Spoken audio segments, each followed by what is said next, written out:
have this illusion of objectivity that exists there, but you don't actually know who's curating it, where is it coming from. I just think it's interesting that a lot of even left arguments you'll see in a couple days now that it's been like a week, right? You'll see responses that the right was making. So they're seeing it somehow because they're saying, oh, well, believers keep saying this, or you guys keep saying this. Well, and then they provide their rebuttal.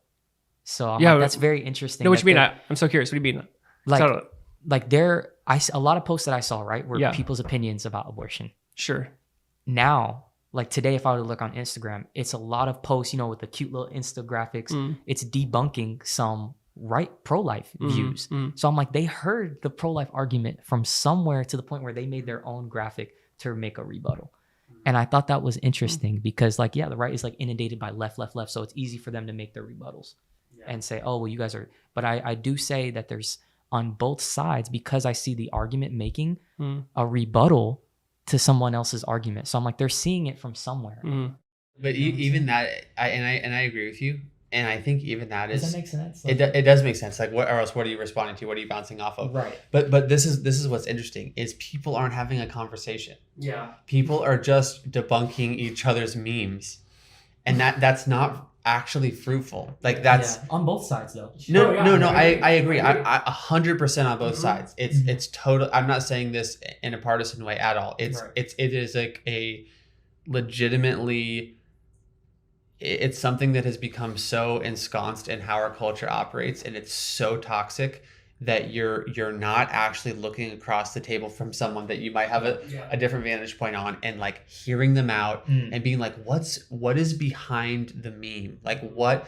And for example, it doesn't promote conversation. It doesn't promote conversation at all. It makes everybody else an opponent, right? And the task is to checkmate the other guy and this and that. And even like sitting down, honestly, bro, like with you and hearing your heart on this topic. If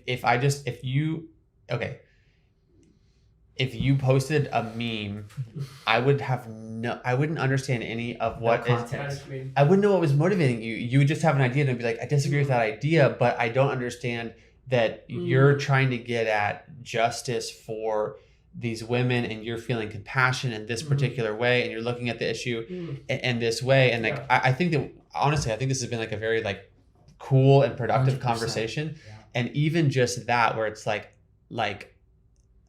people like myself who are I feel very passionate about, being pro-life, but I feel, and I'm not trying to play the victim, but I legitimately just feel, and in all of those interactions I had when I was doing the TikTok, just so misunderstood. Oh, 100%. It's like, I don't hate women. I don't want to take away women's rights. I'm not part of the patriarchy. I'm focusing on the protection of this baby, and all the rest of that stuff is not motivating me. It's a game changer, because I truly believe sitting here and talking to you guys, and if people from the other side were to have this conversation and see where your heart is at, then they would consider, maybe this is a life, maybe this is a human. But you're 100% right. I agree with that. From a point, like from an Instagram post, you posting that, all that's fueled is frustration. That is not. I'm not feeling heard.